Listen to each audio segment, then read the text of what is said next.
Lá, comentar outra decisão do TST em relação aos bancários, só que agora não é mais gerente geral, é gerente de pessoa física, certo? Vamos fazer uma breve explanação para que você entenda perfeitamente. Vamos lá. Vamos falar primeiro antes da medida provisória 905, porque a medida provisória 905 de 2019 ela alterou a jornada do bancário, tá? Ela alterou a redação do 224 e acrescentou o parágrafo 3º a esse dispositivo. Vamos lá. O que dizia antes da medida provisória 905? Olha, o artigo 224 estabelecia o seguinte: para o bancário, jornada de 6 horas. Aí o parágrafo 2º tratava da exceção. Ele diz quem não deve trabalhar 6 horas. Qual é a exceção? Aqueles ocupantes do cargo de confiança. Quais são os cargos de confiança?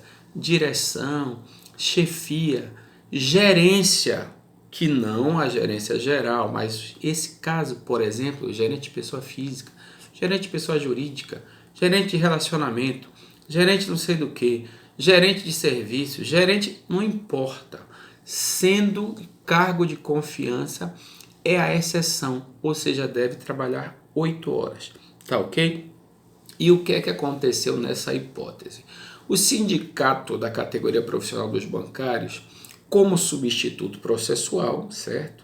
Ajuizou a ação em face do Banco Bradesco, postulando o pagamento de horas extras da 7ª e a 8ª para todos os bancários ocupantes do cargo de gerente de pessoa física, sob a alegação de que eles se enquadram no caput do 224 e não no parágrafo 2º, porque eles dizem que as atividades deles não se diferenciavam ou não se diferenciam dos outros bancários. Então, para o sindicato, esses bancários aí, eles não ocupam o cargo de confiança, tá ok? E o TRT entendeu de acordo com a tese do sindicato, tanto que julgou procedente o pedido de horas extras. E aí houve recurso de revista por parte do banco. E o TST, a 8ª turma do TST, em razão dos fatos e provas já registrados no acórdão regional, deu novo enquadramento jurídico e nova consequência jurídica. O TST disse o seguinte, porque o TST não se mete em fatos e provas. O TST só trata de questão exclusivamente de direito.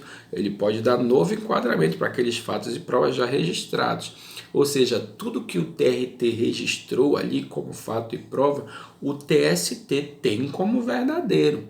E pode dar ou não novo enquadramento e nova consequência jurídica para aqueles fatos, para aquelas provas. E foi o que aconteceu.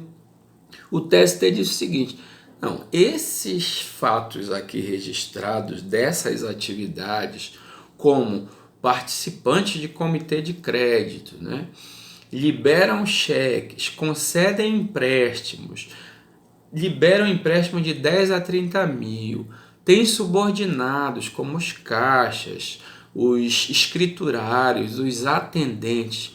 Não, essas atribuições aqui estão previstas com certeza na exceção prevista no artigo 224 do parágrafo 2º do 224.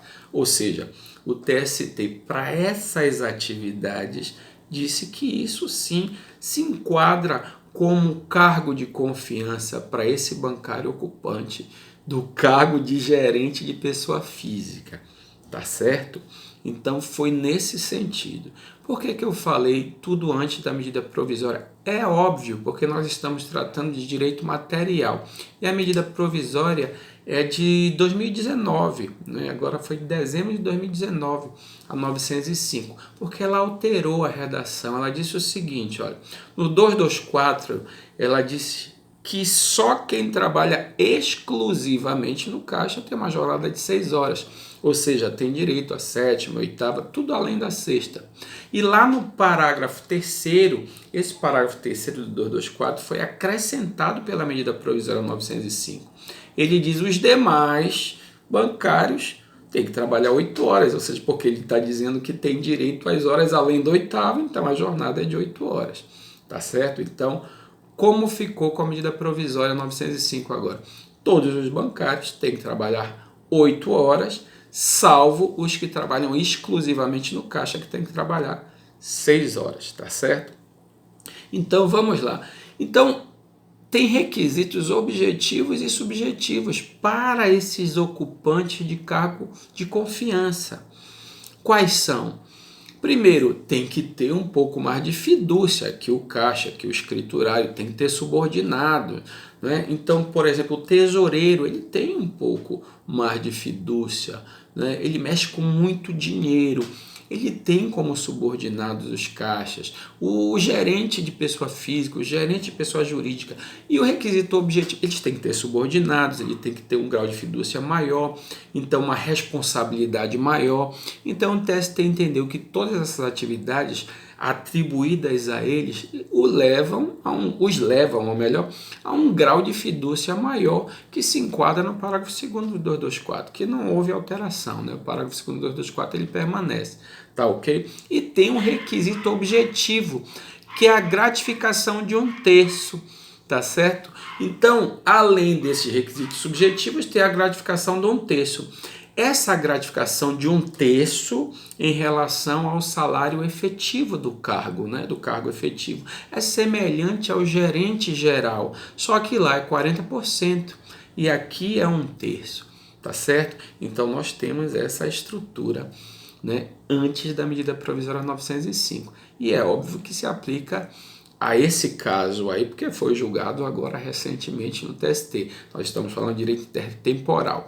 E como a questão é de direito material, o que vigora é a lei que estava em vigor, ou melhor, que prevalece é a lei que estava em vigor à época daquela relação jurídica. Tá certo? Ficou claro? Tudo ok? Até a próxima.